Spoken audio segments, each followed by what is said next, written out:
going on, everybody? We are leaving training camp July 26th. I was able to attend both the July 25th as well as the 26th, so Thursday and Friday. This Friday one was definitely busier than the 26th one. It was pretty fun, man. Definitely a lot of things to see for this Arizona Cardinal offense slash defense. I feel like the defense obviously showed out a lot better than the offense, but I think, I think just kind of throughout the NFL and just in general, offense always takes a little bit, 2-3 weeks to kind of get accustomed to the offense, but the defense, I think they showed out a lot better than most people would have thought, to be honest with you. Budda Baker almost got a caught from, Budda Baker almost got an INT from Kyler Murray. It's just, overall, I felt like the defense did a little bit better than the offense. I feel like Kyler Murray did better on Thursday than he did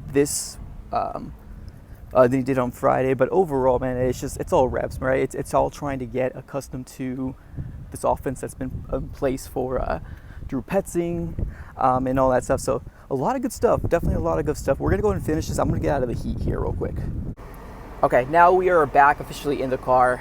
Super hot outside. I had to make just a walk from State Farm to the car, and man, it's hot outside. But anyways, a lot of good things to see today. A lot of good things to see for the Arizona Cardinals. I guess one of the most exciting things to talk about is Greg Dortch being used out of the backfield. Now, we've seen this before with Rondale Moore, right, in the preseason as well as like training camp, kind of getting hyped up with the thought of like, oh, right, is Rondale Moore going to be used in the backfield? Maybe that might be one of those situations where they're just kind of throwing him back there, possibly. But I'm not going to lie to you, whenever Greg Dortch has the ball in his hand, man, it's explosive.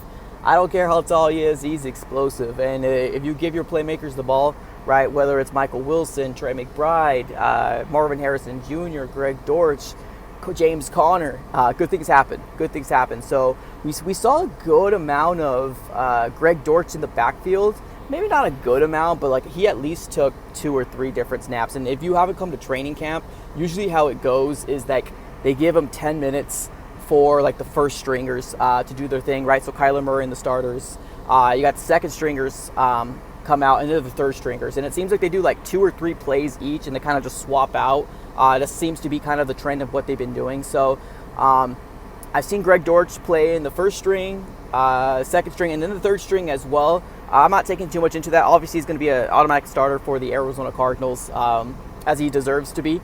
So I'm excited to see what Greg Dortch is going to be doing. Now, if he does play out of the backfield, oh man, that would be electric. But I think that we have enough running backs to not be too cute, or at least I hope not, right? I mean, if it works, it works. But I mean, I love the idea of James Conner just toting the rock. I love the idea of Trey Benson. I love the idea of Michael Carter. I think we got a solid group in the back that I don't think we have to be too cute about it. But like I said, if it works, it works. Alright, so we're actually going to have to finish this video here in the studio. Biggest reason as to why is that I was outside State Farm Stadium heading into my car. I was in my car and my phone overheated. So we're going to be able to just translate this and just kind of continue to talk about what we saw here in training camps day 2 and day 3. Honestly, overall, very, very exciting. I was able to attend both these training camps and I had a blast. I really, really had a blast. I think Marvin Harrison Jr. was actually signing on Friday, and unfortunately I ended up leaving a little early to record this video. But the first day that I was there was a lot of people coming out here to sign things with a lot of fans that were out there. Obviously on Friday, which was today that we're actually releasing this video, there was a lot more people today compared to Thursday. Makes sense, right? Friday, the end of the week, there's a lot more people available to come to Arizona Cardinals training camp, but there was just a lot of excitement amongst the air, amongst the bird gang, amongst the fan base. So definitely very exciting. One thing I want to talk about here on Thursday, that happened on Thursday, which was yesterday, compared to today. There was a fight, right? There was this whole thing that happened with Will Hernandez as well as Mack Sr., which is the newest, or one of the newest Arizona Cardinal that we ended up bringing here in free agency. There was a big scuffle between the two. Now, I was actually live on the Arizona Sports Fan YouTube channel here, and I actually caught it here because it actually happened like 20 feet away from me. So it was pretty cool to see it and to catch that moment. Now, as of right now, where we're standing on Friday, they actually had interviews with both of them, and they seem to be okay, right? They seem to be okay, but Mack Wilson Sr. actually did throw a punch, because when you're seeing it live, Will Hernandez like literally threw him, and it almost kind of seemed like across the atmosphere. Right now, obviously, I'm being a little facetious because Will Hernandez is a big guy compared to when you're talking about a linebacker, right? So it was crazy to see it. Now Mack Wilson did come out here and actually throw a swing, but like I said earlier, they seem to be in a good place right now. So we're not really gonna talk too much about that, other than the fact that I love the physicality that our offensive line has, as well as our defensive players have. I love it, man. This is what Jonathan Gannon's talking about, right? Nick Rallis is talking about violent, right?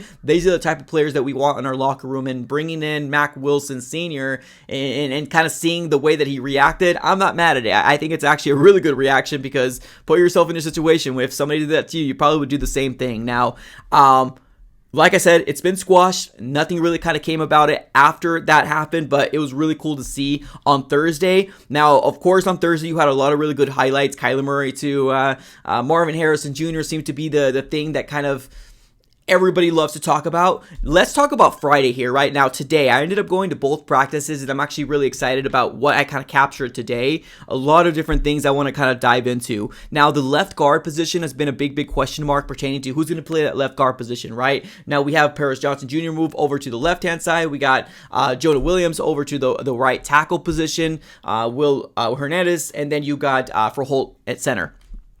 Today, I saw a lot of Evan Brown. I saw a lot of Evan Brown today here playing that left guard position, and I think rightfully so. This guy's a guy that plays both the center as well as the guard position, so the Cardinals maybe feel like this is the guy that's going to be the best person to be in that left guard position for the 2024 Arizona Cardinals. Now, granted, this is only the third day of training camp, and we still got preseason. It's still probably an open battle, but as of right now, that seems to be the guy that's been playing at that left guard position with the ones pretty consistently, right? Now, let's also talk about another player here, right? Let's talk about our rookie, Trey Benson. Trey Benson, I feel like, has always had that ball in his hand. Always had the ball in his hand, and I'm talking about whenever he's running with the 2s and the 3s. Now, keep in mind, he's not running with the 1s, because whenever you're thinking of the 1s, it's James Conner, right? And I think that's now no showstopper there, but whenever he was playing and he was on the field, I feel like he was always the one with the ball in his hand. Always. It always kind of seemed like it was always a situation where if Trey Benson was on the field, whether he was running it or catching it out of the backfield, Trey Benson had the ball in his hand. And I think that just kind of alludes to the type of player that he is and the type of weapon that he can be for the 2024 Arizona Cardinals. Now, he's not going to get a big workload, because I think James Conner is going to be that guy for the Arizona Cardinals, but I'm talking about for the future, right? I'm talking about 2026, 2027, and beyond, what this guy can be for the 2025, 2026 Arizona Cardinals. I'm really excited to see what he can do. He's always around the ball. He's always catching the ball. He's always running the ball when given the opportunity. And just his cuts, the way he plays, it's just, I love it. I love the way he plays. He runs ferociously. He's just a really good runner. I'm excited to see what he can do. We saw Zay Jones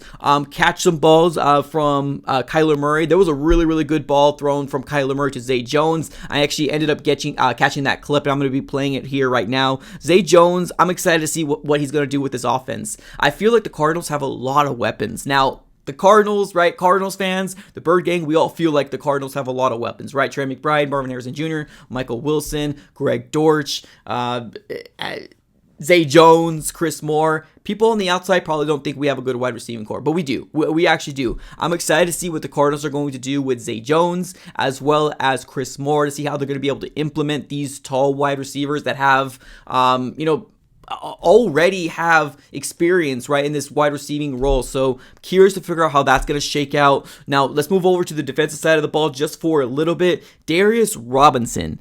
I made this prediction that I don't think he's going to start. I did see him run with the 1s.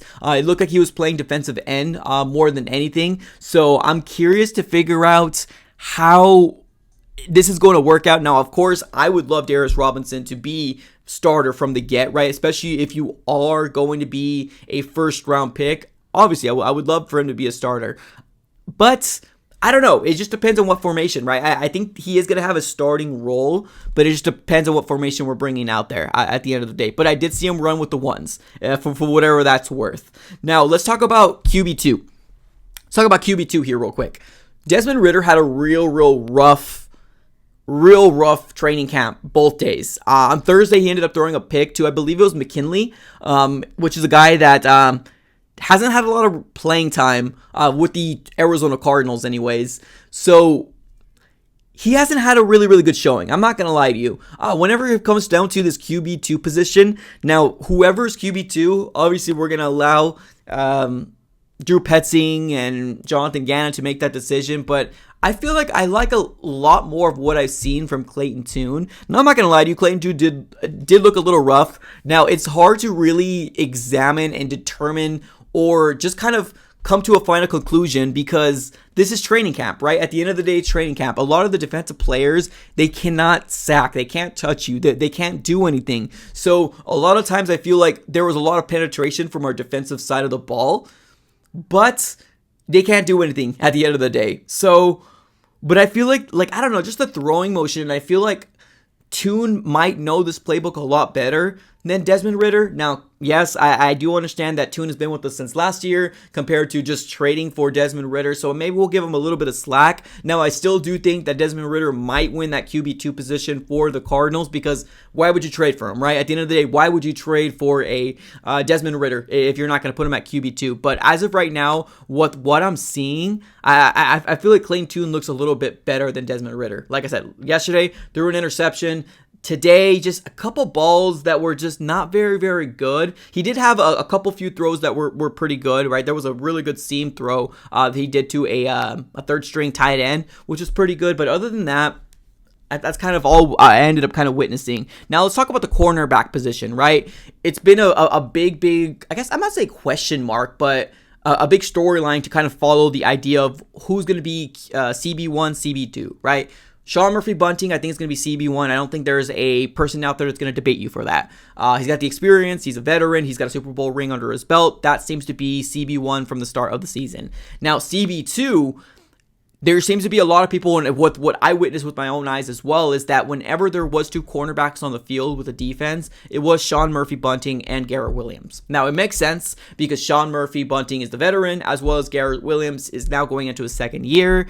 And some might say that Garrett Williams probably was a first-round pick, if not an early second-round pick, and the Cardinals stole him at the third round, right? Now, one of the biggest things as to why we're not seeing Garrett Williams very much is because, or why we didn't see him very much, is because he actually had an injury in Syracuse, the college that he come out of, and then when he came into the NFL, he still had a lingering injury. So that might be the situation that we're going to find ourselves, right? Whenever we have a defense that has just two cornerbacks, it might be Sean Murphy-Bunting and Garrett Williams at the helm. Whenever we have a nickel package, they might be throwing Max Melton in there, our second-round pick this year. Now, are they going to be moving Garrett Williams into the slot whenever we have our nickel package? Probably, right? We heard Jonathan Gannon come out and saying that he is going to do his best to make sure that Garrett Williams stays on the field. So it might be one of those things where it's CB1 in Sean Murphy-Bunting, CB2 being Garrett Williams, but whenever there's a nickel package, maybe he might move over to the slot while Max Melton moves over to the outside.